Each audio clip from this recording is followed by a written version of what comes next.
네, 최근 정부에서 다양한 청년 실업 대책들이 나오고 있는데요. 고용노동부에서는 임금 피크제를 내놨죠. 기획재정부에서도 청년 고용을 느린 기업에 세액공제를 해주겠다 이런 방안도 나왔습니다. 하지만 청년 실업률이 지속적으로 높아지다 보니까 보다 근본적인 고민이 필요한 것 아니냐 이런 지적이 나오는 것도 사실입니다. 오늘 정면 인터뷰는요. 대통령 직속 청년위원회 신용한 위원장과 청년 실업 문제를 고민해 보겠습니다. 신 위원장님 안녕하세요. 예, 안녕하세요. 신용환입니다. 네, 올해 들어서요. 청년 실업률이 10%를 넘기기도 했고요. 예. 현재 나타나고 있는 청년 실업 문제의 가장 근본적인 원인 어떻게 보고 계십니까? 네, 여러 가지 원인이 있겠지만 가장 근본적으로는 구조적으로 오랫동안 누적되어 온 구조적인 현상을 꼽을 수 있겠습니다. 네. 첫 번째로는 산업 구조적인 문제, 두 번째는 노동시장 구조적인 문제, 네. 세 번째로는 교육 구조적인 문제를 꼽을 수 있겠는데요. 네. 산업 구조적으로는 그동안 대한민국 경제의 핵심이었던 제조업이 강한 글로벌 경쟁력을 바탕으로 성장해 왔는데 이제 더 이상 그 대규모 고용을 유발하는 제조업체들이 한국에 잘 없고요. 네. 두 번째는 노동시장 구조적으로는 노동시장의 경직성, 이중성, 즉 정규직, 비정규직, 네. 그리고 많은 대기업 정규직과 또 중소기업 정규직 간, 또 중소기업 비정규직 간의 큰 임금 격차 등의 구조적 문제가 있었고요. 네. 마지막으로 교육 구조적으로 보면 아직도 70.9%에 이르는 높은 대학 진학률, 또 그에 따라서 자연스럽게 높아진 눈높이, 또 사회적 기대 심리, 더 심하게는 엄마의 보상 심리까지 겹쳐서 우리 눈높이에 따른 미스매칭 현상으로 모두가 대기업을 바라볼 수밖에 없는 네. 그런 현상이 구조적 문제점으로 지목될 수 있겠습니다. 그렇군요. 이 구조적인 문제도 이 분야별로 조목조목 짚어주셨는데요. 예. 자, 얼마 전에 우리 박근혜 대통령 예. 청년 실업 대책으로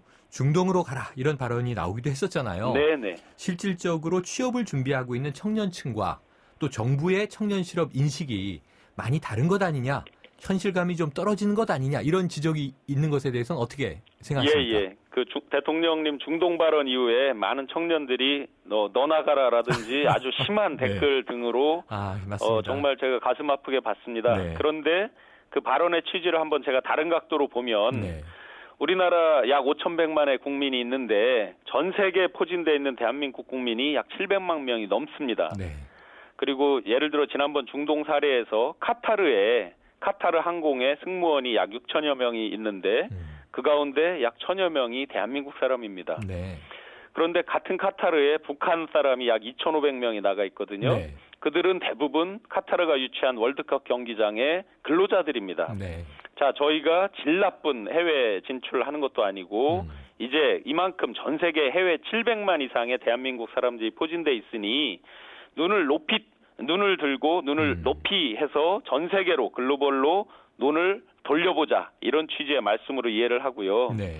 또 한 가지 청년층과 정부의 청년 실업 인식이 다르지 않느냐 하는 부분에서는 크게 다르지 않다라고 보고요. 네. 정부에서도 아주 심각하게 지금 청년 실업 문제를 보고 청년 고용절벽 해소 TF도 구성을 해서 가동을 하고 있고 범정부 청년 일자리 해법을 모색하고 있습니다. 네, 지금 저 위원장님 말씀 주신 것처럼 그냥 무작정 중동 가서 막일을 해라 이런 것이 아니라 충분히 우리 청년들을 위한 고급의 일자리를 만들어 나가고 있다라고 하는 것을 좀 홍보할 필요는 있겠다라는 생각이 들고요. 예, 맞습니다. 그런데 또 하나는 아까 이제 교육 구조적인 문제에서 이제 미스매칭 문제 말씀 주셨잖아요. 예. 근데 또 우리 이 청년들이 구직자들이 네네. 중소기업보다는 대기업을 선호하는 것이 당연하지 않은가? 왜냐하면 네네. 그 임금의 차이라든가 대우의 차이라든가 또 사회적 인식의 차이를 우리가 늘 바라보면서 또 자라왔잖아요. 예. 이런 대목은 어떻게 좀 풀 수 있을까요? 제가 볼 때는 구조적인 건 구조적으로 풀어야 된다라고 보거든요. 네. 즉 대기업과 중소기업 간의 임금 격차를 해소하지 않고는 그 어떤 청년들에게 예를 들어서 어르신들께서 저에게 많이 말씀하시는 거에 가운데서 네. 요즘 청년들이 기가 빠져서 또는 험한 일을 하려고 하지 않아 등등을 많이 말씀하시지만 네, 그렇죠. 돌아보면 그 어떤 어르신도 대기업을 갈 수 있고 중소기업을 갈 수 있다는 전제하에서 자기 자녀를 자신 있게 중소기업에 보내려고 하는 분은 없는 게 현실이죠. 그렇겠죠. 가슴에 손을 얹고 너 눈높이만 낮추면 갈 데가 많아 라고 자신 있게 말씀하실 수 있는 분위기가 못 되는 게 현실입니다. 맞습니다. 대기업 중소기업 격차를 완화하고 이게 청년 문제 이퀄 부모님 세대라는 같은 공감대 속에서 청년들의 인식도 당연히 바뀌어야 되지만 그 이전에 우리 사회 전체 구성원들이 학력이라든지 또는 어떤 그런 외적인 보여지는 대기업의 어떤 폼나는 그런 것들을 다 떠나서 네. 전반적으로 중소기업에도 청년들이 자신 있게 갈 수 있도록 강소기업 소개라든지 네. 각종 그 능력 위주의 채용 등등이 정착되면서 같이 바뀌어 나갈 필요가 있겠습니다. 그렇겠군요. 자, 이제 정부도 뭐 노력을 안 하는 건 아닐 텐데 정부 예. 차원의 대책에 대해서 계속 재탕, 삼탕 뭐 이런 지적이 나오고요. 예. 또 청년 실업이 나아지는 부분이 없는 것 아니냐? 뭐 이런 또 지점에서는 정책의 방향을 다시 돌아볼 여지도 있어 보이고요. 예, 예. 자, 지금 위원장님 계신 그 청년위원회 차원에서는 네. 어떤 방안들 좀 고민이 있으십니까? 저희도 그 근본적으로 아까 말씀드린 대로 구조적인 건 구조적으로 바뀌어야 되고 단기적인 것은 역시 단기적인 처방으로 바꿔 나가야 된다고 생각하고요. 네.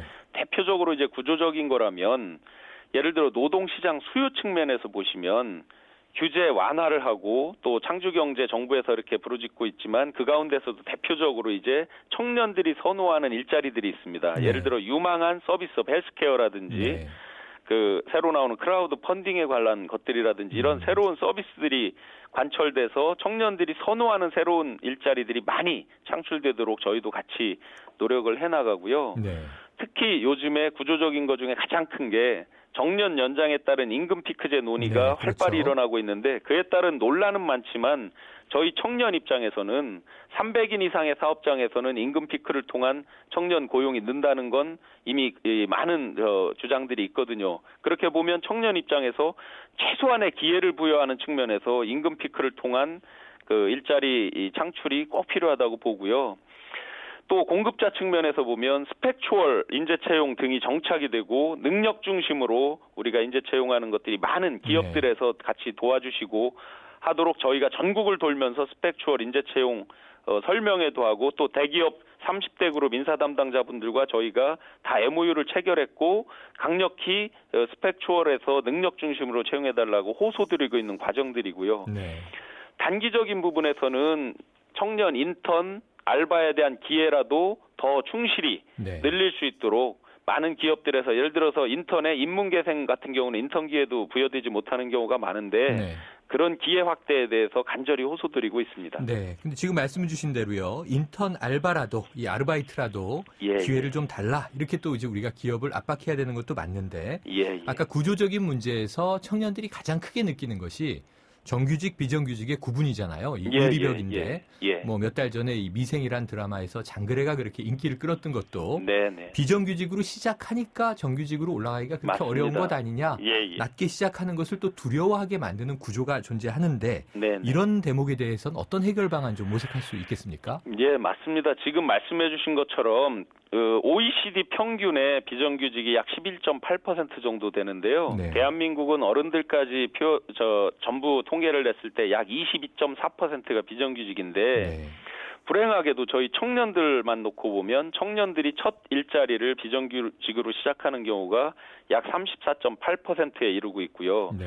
이것은 곧 저희 실질 실업률보다 체감 실업률이 훨씬 높게 느껴지는 그런 현상을 야기하고도 있습니다. 네.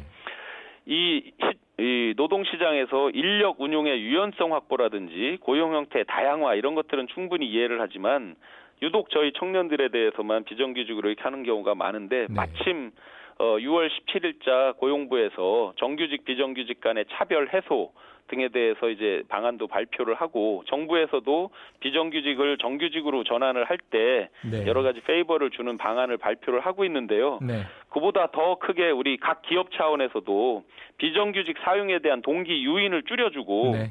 또 정규직 채용 여력을 높이기 위해서 노동시장의 낡은 제도 관행을 네. 개선해주는 노력들이 즉 노사정 다 같이 노력해주는 문화가 필요할 것 같습니다. 네. 위원장님, 저기 네네. 지금 뭐 열정페이 문제라든가 실태조사 얘기도 나왔고요. 또는 지금 최저임금 뭐 1만 원 여러 가지 이야기가 나오고 있는데요. 다음에 또 좀 여쭤봐야 될 것 같고요. 마지막으로 우리 청년들에게 주고 싶은 충고나 조언 한 말씀 짧게 부탁드립니다.